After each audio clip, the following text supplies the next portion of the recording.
गांजा पकडलेला आहे. एकूण 3 आपल्यामध्ये आहे आणि नेमका आरोपींची पार्श्वभूमी काय?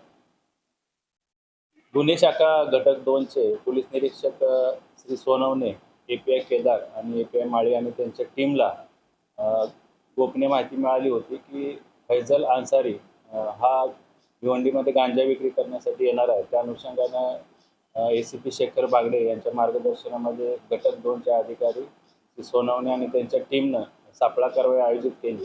त्यामध्ये फैजल अन्सारी आणि त्याच्यासोबत अनवर अन्सारी आणि अब्दुल अन्सारी अशी 3 इसमांना ताब्यात घेण्यात आलं.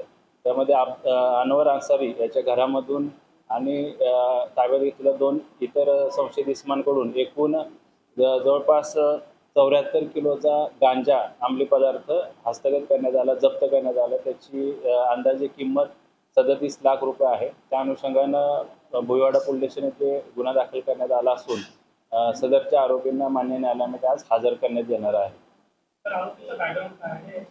फैजल अन्सारी जो आरोपी आहे त्याच्यावर यापूर्वी 2 NDPSच्या कायद्याने गुन्हे दाखल आहेत आणि इतर आरोपींवर देखील काही गुन्हे दाखल आहेत. तर त्या अनुषंगानं पोलीस माहिती घेत आहेत.